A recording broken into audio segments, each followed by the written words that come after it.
Joining us now is a candidate for U.S. Senate for the state of Michigan, former Congressman Mike Rogers. Hi, Mike. Bert, it's great to see you. Thanks for having me. Yeah, welcome to the show. Thanks for having us. Yeah, and welcome back to the campaign trail. You've been off out of politics for 5 or 6, 7 years. Why'd you want to get back in it? You know, my wife and I woke up, and by the way, we were having a great life outside of politics. I was doing a lot of cybersecurity work, which was important to me. After I left the chairmanship of the Intelligence Committee, realizing that we were going to need the private sector to help push back on both international criminal gangs using cyber attacks on our phones and our networks to a nation state like China, Russia, Iran. We were having coffee one morning and we said, man, everything is broken. Washington, D.C. is broken. Michigan sort of looks broken to us. If you're a small business guy, pretty hard to make it here. And so we decided, you know what, sometimes when you have a capability, you have a responsibility to try to do something about it. And we felt passionate enough that if we ran, we believe we can win in November. And we're not the only ones. We're picking up endorsements weekly about people who believe we're the right candidate for November to actually go back and do something. You know, you got to have somebody that starts on day one. On-the-job training, not a great thing for the United States Senate. And so the good news is on all the issues that matter to working class families in Michigan, like my family was, I'm able to go and get started on the very first day to get busy and get at it. And so that concern for the future of the country, the fact that I can show up on day one, the fact that I'm the only guy that's actually flipped a Democrat seat to a Republican seat, all of those things made a lot of sense to me. Yeah, in fact, you came into Congress taking over Debbie Stabenow's congressional seat, and now you seek to do that again, repeat history. Yes, we're going to repeat. Why shouldn't we? So that was a closest race in the country that year in Congress. When Debbie Stabenow moved up to the Senate, I ran in her old House seat, won that in the closest race in the country, and I imagine this is going to be a tight race too, but we're going to have a repeat performance. Yeah, I think it was 111 votes. Yeah, well, I didn't want to waste any money on a landslide. So there's a lot of people that want that job. We've got a lot of Republicans, a lot of Democrats running. And in Michigan, today, for example, CNN's got a survey that shows Donald Trump is, if the election were held today, would beat Joe Biden by 10 points. How important is former President Trump to your campaign, and does he factor into how you're running? So I'm running to be Michigan Senator to Washington, D.C. That's certainly my focus. But here's what I'll tell you and why those numbers are widening. Trump policies versus Biden policies. People understand the problems in the last 2 years. Their grocery prices are up by $500 to $700 a month with household goods and gasoline and food prices. And it's not coming down anytime soon. We're still a third higher on inflationary numbers than anybody wants us to be. So it's only just getting, it's less bad next month than it is this month instead of really bad next month. None of that is good for working families. People know it, and they understand that the policies of Bidenomics has been brutal to working families. And so I think people are going to make their decisions, and why I think you see the polling is, under Donald Trump, really good economy. The border was closed. We had energy independence, where there was no military adventurism. Under Joe Biden, you can't say any of those things. And so people are seeing it, they're understanding with their pocketbooks. And I think the Biden administration made a serious mistake when they were running around telling people, hey, no, it's really good. Don't you worry about the price. You know, you take the price of food off your table, the economy's really good. Well, as you know, those families are buying groceries every week. And when it really started to get bad, Bart, is when I would hear the stories about young families putting all that food on the conveyor belt, and when the bill came up, these are things they bought before. They weren't being extravagant. The cart was already lighter. Having to take things off the conveyor belt and put it back in the cart because the prices are too high for them. That's when we saw this turn, and that's what you're seeing in those Trump-Biden polls. Recently, Governor Whitmer announced she wants to introduce some rebates, state rebates for the purchase of electric vehicles, hybrid electric vehicles, vehicles made at a union factory, higher rebates than for traditional gas combustion engines. You're not on the EV bandwagon? I am not opposed to electric vehicles. I own a hybrid plug-in. But think about what your goals are and then what an EV mandate does to working families. So you're going to increase the costs of them, and we know that's coming. And by the way, you're also, for those who have to buy trucks and other things, because 2/3 of those cars are mandated to be electric, if you need a gasoline vehicle in the state of Michigan, you're paying through the nose. That's hard for a working family, and that's only because the government interceded in it. If the environment is your concern, you want to get to a more carbon reduced economy, great. Here's a better way to do it. 500 pounds of critical minerals, 85% of which has to be processed in China, goes into one electric vehicle. That takes 4 tons of carbon out of the air per year.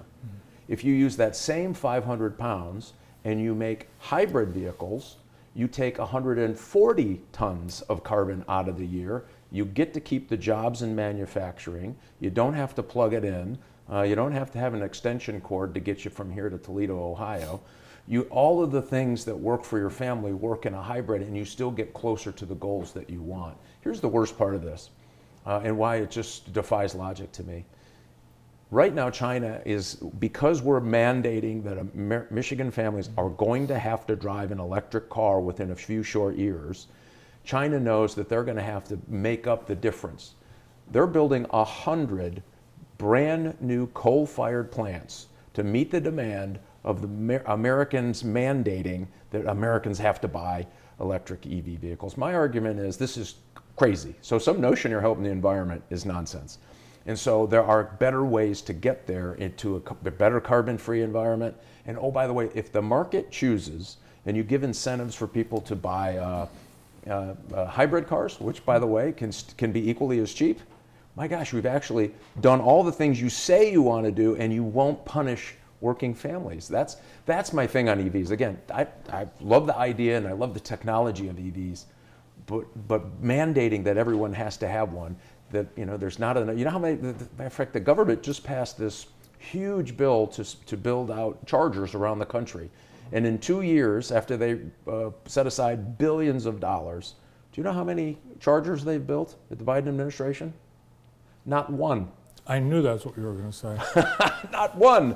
And so my argument is, wait, guys, please do. I get where you want to go. Don't punish us as working citizens of the state of Michigan. And by the way, cold weather is not really great for EVs.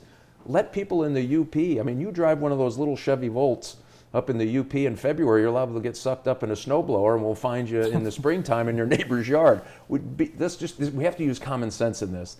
All of that push is not common sense. And by the way, all of these government subsidies are not helping. It's driving up costs. And so, the government ought to just stay out of it. It's worked really well in this country for 200 years, having a free market economy. Let buyers decide. Really good idea.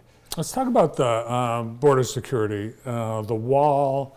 I saw people crawling through holes in the wall on the news this week. Is the wall the solution?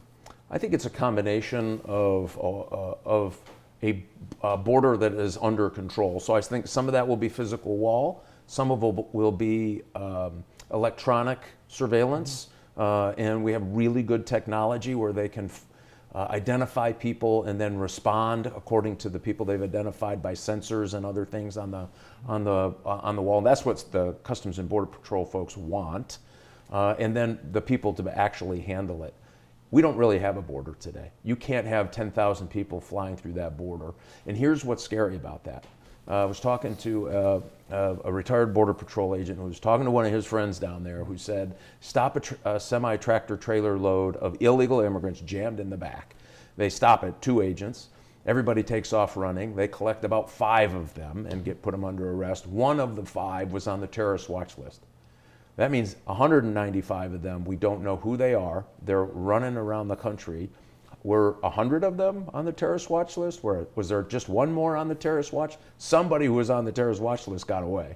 And it's happening more and more and more, which is why you see the FBI and the FBI director saying, be careful, people, we have this problem. We don't know who came in the country, and we don't know what their intentions are.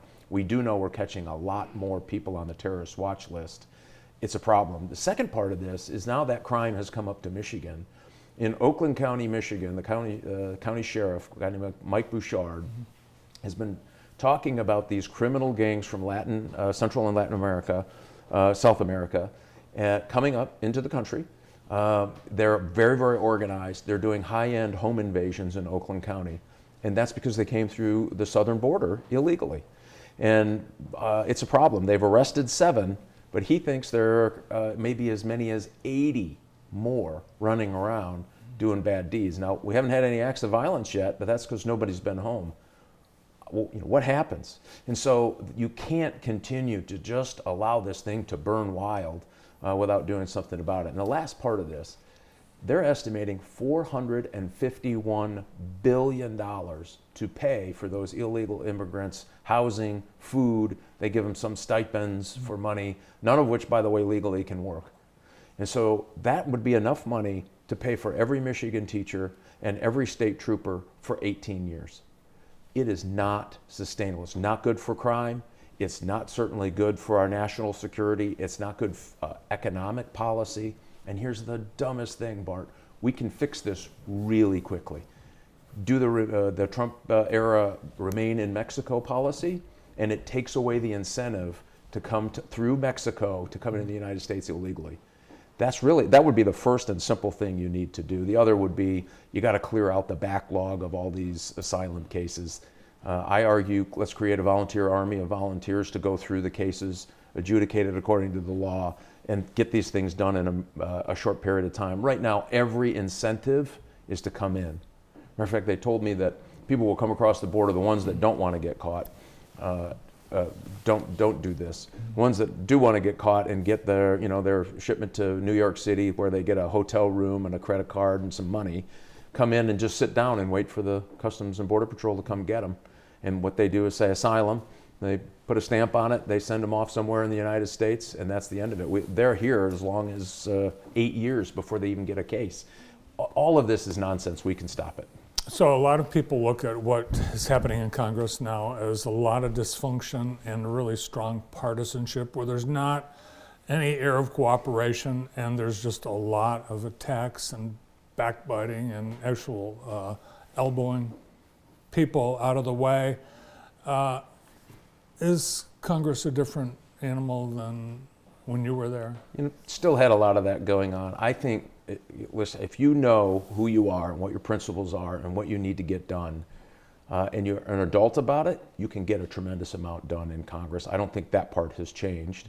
I know that when I get to the Senate, I've already have had conversations with 20-some senators who are ready to get together to start tackling hard problems. That's pretty exciting to me. One of the reasons I thought this was worth going through all this mess to do that. And let me tell you one great example. I was the chairman of the House Intelligence Committee, had a budget of $78 billion at the height of the Iraq and Afghanistan conflict. I went in and said, I bet there's waste in this budget.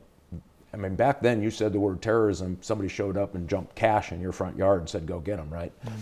I went through that budget line by line with my Democrat vice chairman, and we cut 7.5 roughly billion dollars out of that. That's nearly 10% of that budget. So when someone tells me it can't be done, or you can't work with the other side to do what you want to do, I just say that's wrong. I mean, it's about how you do it. It's about leadership. And I think there is a huge void of leadership back there for sure.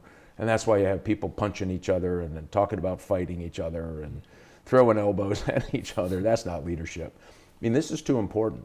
And if you think of the big issues, Bart, that are facing this country, with China trying to dominate the economics of the world here coming up and what we have to do to compete, the fact that they're teaching their kids in 8th grade quantum mechanics, and last year in America, almost 57% of high school seniors couldn't read at the 6th grade level. We have problems we have to fix, and we need to start day one when we get there. Well, I'm sure we'll hear from you and see more of you in the year ahead. It's a long time till next November. But we appreciate you coming to Jackson and stopping by our studio today. Thank you so much. I tell you what, beautiful downtown. You've done amazing work down here since the last time I've been here. It's really great. Great to see. Great. Thanks so much. Candidate for U.S. Senate, Mike Rogers. More of the show. Stay tuned.